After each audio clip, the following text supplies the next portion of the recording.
the tech table, we have Dan. We're here from McMaster University in the Faculty of Engineering. We're here today to show you the Fireball Show. We're here today to show you some science and engineering demonstrations. Are you ready? 3, 2,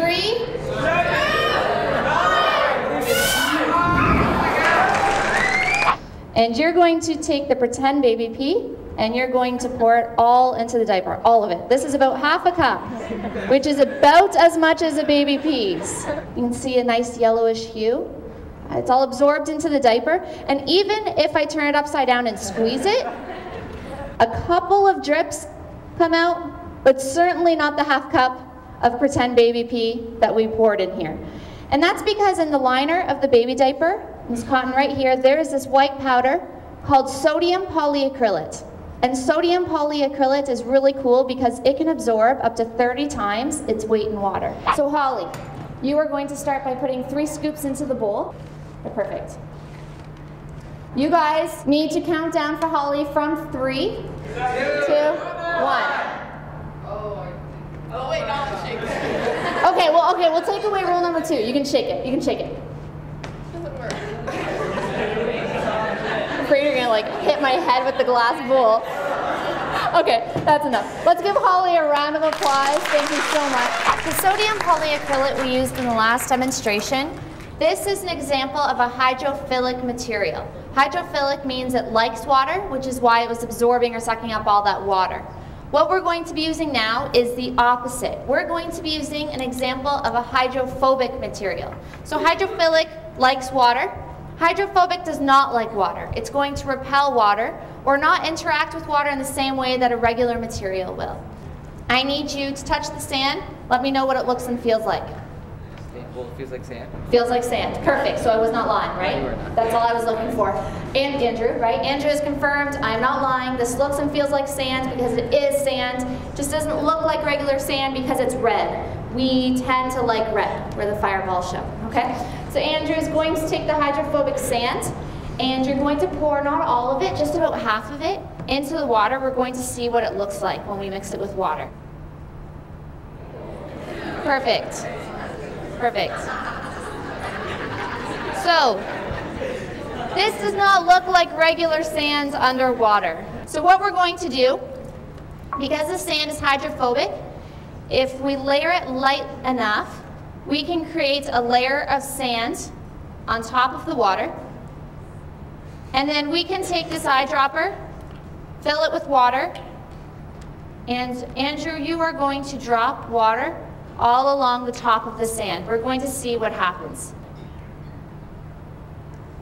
What do you think is going to happen as it gets too heavy? The water gets too heavy on top of the sand. It'll sink. Okay, we're going to find out. So Andrew, you're going to fill the eyedropper with more water, which you've already done. And instead of dropping water at different points, you're going to focus all of the water on that point right there.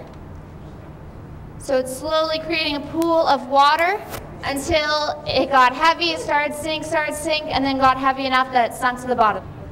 And I have a glass stirring rod. We're going to see what happens when we mix the stirring rod with the sand. So as we poke the sand, it's clinging to the stirring rod.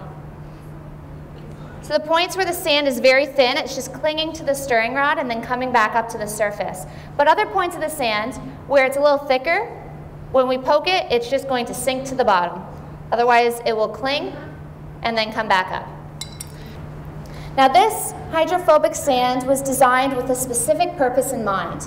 It was designed in the 1970s to help clean up oil spills. If there's an oil spill in a body of water, it's very bad for the environment and it's very difficult to clean up. So engineers worked together to come up with this hydrophobic sand, and just like the sand clung to the stirring rod because it didn't want to interact with the water, in the same way, when the hydrophobic sand was layered on top of an oil spill, it would cling to the oil, make it heavy, it would sink to the bottom, and it was easier to clean up.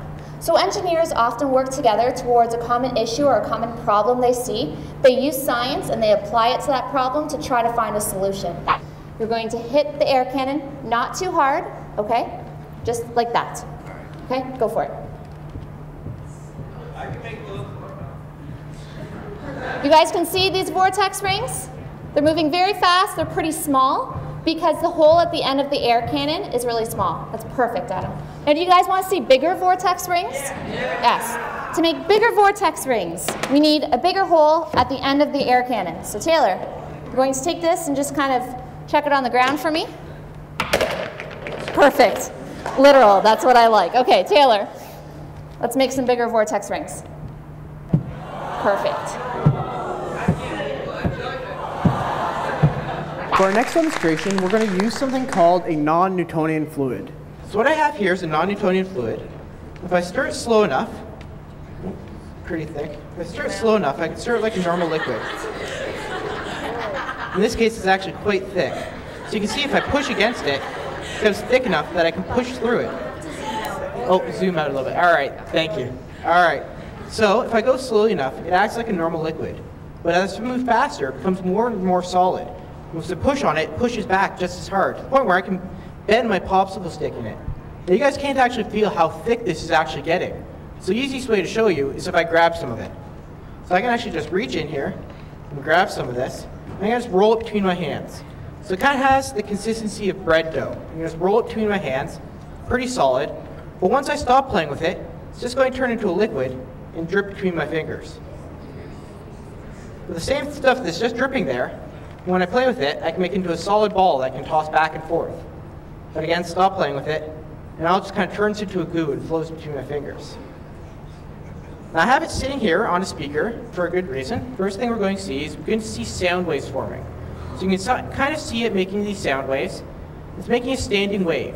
In a standing wave, you have points that are moving up and down rapidly, the peaks of the waves, and in between you have the nodes where it's not moving at all. As we turn it up, those solid peaks begin to grow out of the liquid, form these kind of fingers that move around in the fluid. But as we take away the sound, we take away the source of the force. It just goes right back to its liquid state. So I have a regular balloon I just blew up, and I have this balloon here that I filled with a little bit of water. And what we're going to do, we're going to hold them each over the flame, and we're going to see which one takes the shortest amount of time to pop. Okay, so Melanie, I'm going to put these glasses on. And I'm going to put on some as well. And we're going to start with the regular balloon. So the balloon with no water in it.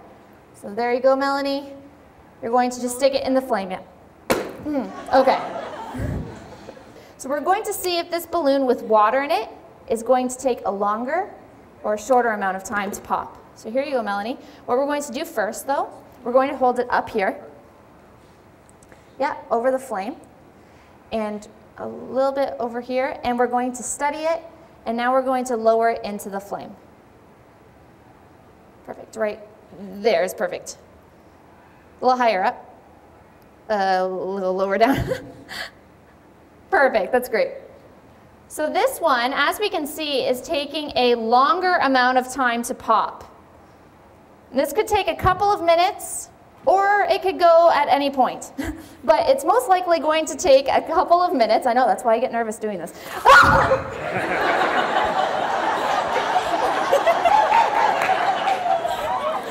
So this is what engineers do. Engineers look at simple science like this. So they look at more complex issues in science, and they look at the science and they think to themselves, how can I use this science practically? How can I apply the science in everyday life to create something new, to solve a problem that's found in our society, our world, or use the science to answer a question? Thank you very much for having us today. You guys have been a really good crowd.